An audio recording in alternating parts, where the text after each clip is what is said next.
ของทุกสิ่งทุกอย่างที่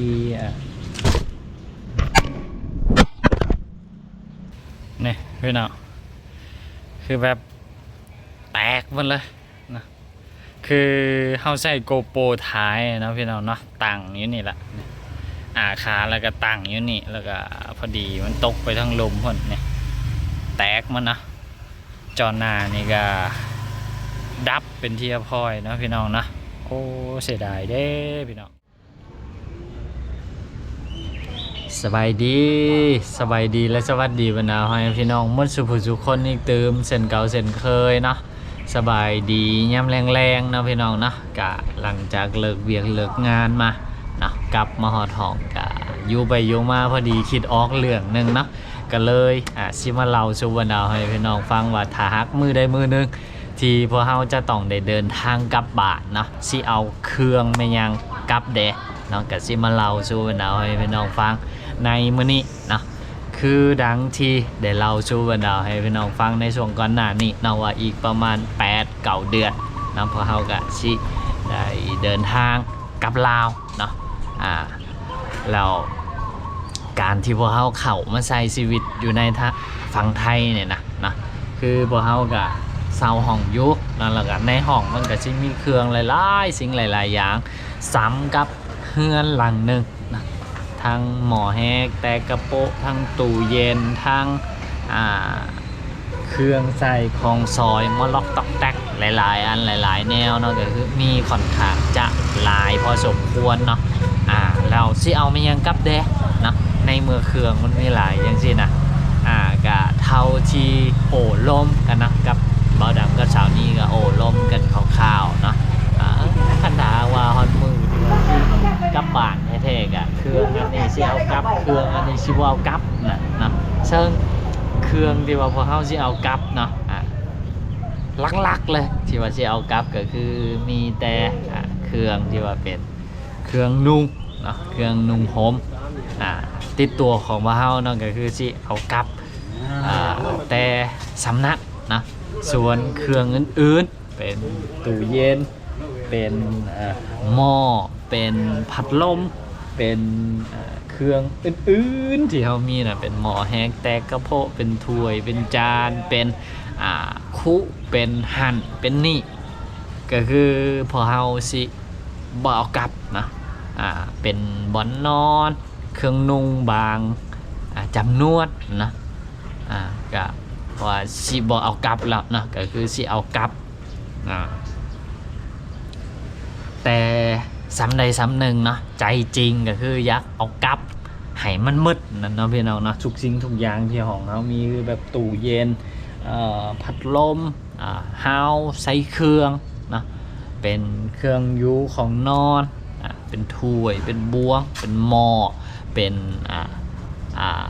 ติ๊กใส่น้ำไม่ยังสินะเนาะก็คืออยากได้กลับหมดนั่นแหละแต่ว่าพอเขาว่าสามารถสิเอาทั้งหมดกลับได้เนาะพอขั้นทางว่าสิเอาทั้งหมดกลับได้มันก็อาจจะใส่แบบรถเป็นคันนะเนาะอาจจะใส่รถกระบะเป็นคันจึงสิขนเครื่องพวกนี้หมดกะด้วยความที่ว่ามันเป็นจังสั้นนะพวกเขาก็เลยต้องได้เอากลับบางส่วนและสิ่งที่เลือกกลับก็คือจังที่ได้บอกไปเนาะมีแต่เครื่องนุ่ง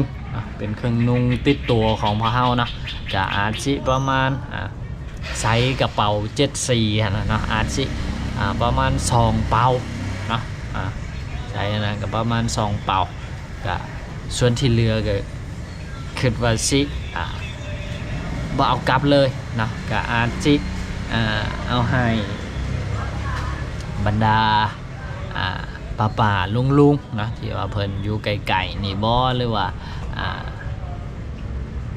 ให้ไผก็บ่ฮู้เนาะก็บางทีก็อาจสิหาหม่องเลาะคายสิว่าเนาะก็ยังบ่ทันฮู้เทื่อเนาะคันถ้าหากว่ามันบ่เปบ่เพซะก่อนเนาะตู้เย็นของเราก็ซื้อมาได้ปีปลายแล้วเนาะก็ยังใส่ปกติอยู่พัดลมก็คือยังใส่ได้ปกติเครื่องทุกอย่างก็คือยังใส่ได้ปกติอยู่นะเนาะก็ความจริงก็คือจังที่เว้าไปอยากได้ไปใส่อยู่บ้านแต่ว่าเราบ่สามารถเอากลับได้ทั้งหมดเนาะ สียงค่อนข้างดังน้อยหนึ่งนะพี่น้องเนาะพอดีอยู่มอหนทางพี่น้องนะมันมีทางอยู่นี่นะเวลารถแล่นผ่านกะสิดังน้อยนึงนะยามแรงๆกะจังสิละเนาะยาม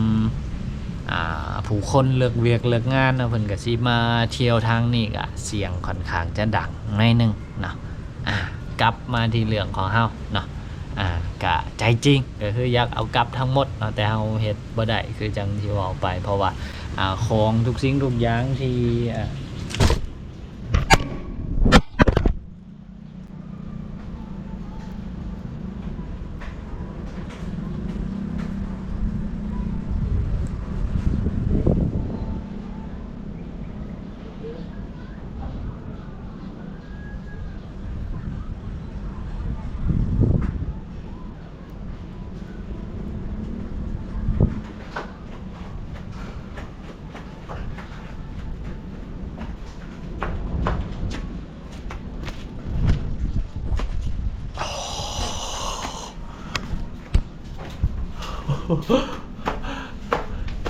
กล่องโต๊ะพี่น้องโอ้โหเกิดเหตุการณ์บ่คาดคิดขึ้นพี่น้องพอดีวางตะกี้เนาะเฮานั่งอัดคลิปอยู่ทางหน้านะพี่น้องแล้วก็พอดีขาไปเตาะใส่อันนี้ด้วยความที่ว่าบ่มีบอลตังนะพี่น้องนะขามาเตาะเส้นนี้นะแล้วก็ปงลงไปคนตกลงไปหลุมพ่นเนาะโอ้โตกล่องก็เรียบร้อยเลยพี่น้องเอ้ยเดี๋ยวสิท้ายให้เบิ่งนะ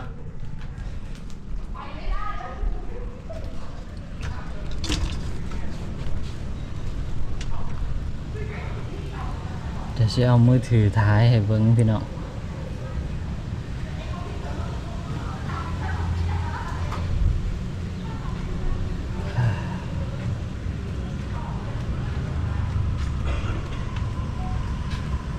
นี่พี่น้องคือแบบแตกหมดเลยนะคือเฮาใส่โกโปรท้ายนะพี่น้องเนาะตั้งอยู่นี่แหละขาแล้วก็ตั้งอยู่นี่แล้วก็พอดีมันตกไปทั้งลมพอดแตกมันนะจอหน้านี่ก็ดับเป็นเทียบคอยนะพี่น้องนะโอ้เสียดายเด้พี่น้องตอนนี้ก็ชิบมีกล่องใส่แล้วบ่จักนะแต่ว่ามันยังขายได้อยู่พี่น้องนะโอ้เกิดเหตุการณ์บ่คาดคิดขึ้นพี่น้องกล่องตัวเดียวของเฮานะที่ว่าใส่ท้ายคลิปใส่เนี่ยอันนั้นอยู่หมุนบัดเราพี่น้องโอ้เสียดายพี่น้องไอ้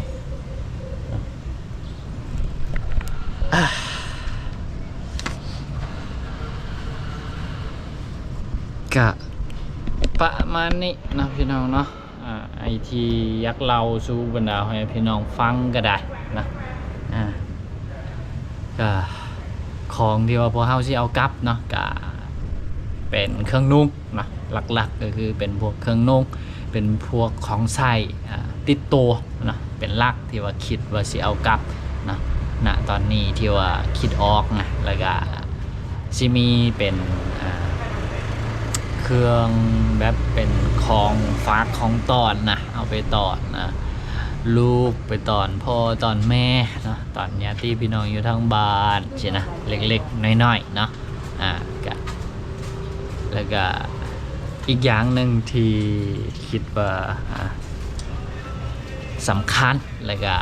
ต้องได้เอากลับนำก็คือเป็นเรื่องของ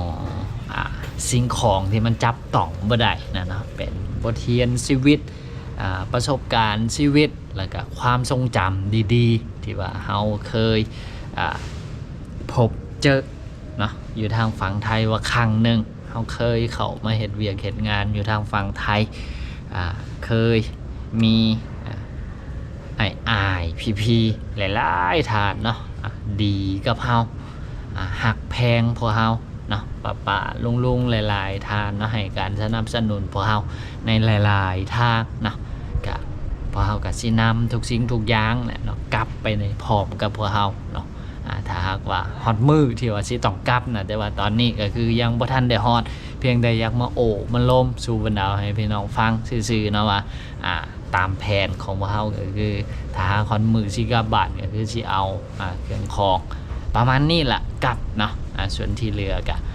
ค่อยว่ากันว่าสิเฮ็ดแนวใดเนาะก็ประมาณนี้สำหรับ EP นี้ก็มีเรื่องเล่ามาเล่ามาล้มสู่บรรดาให้พี่น้องฟังประมาณนี้เนาะกล่องก็แตกซะเลยพี่น้องทั้งหน้ากับมุนทั้งหน้าก็คือจอดับเลยพี่น้องจะถ่ายให้เบิ่งนี่เนาะจอดับเลยพี่น้องเอ้ย ปกติมันสิมีหน้าจอทั้งหน้านี่ขึ้นนะแต่ว่าอันนี้ดับเรียบร้อยเนาะเสียดายเด้พี่น้องเอ้ยก็ประมาณนี้เนาะสำหรับ EP นี้ก็ขอตัวลาไปแล้วไว้พบกันไหมใน EP ต่อไปสำหรับคลิปนี้สบายดี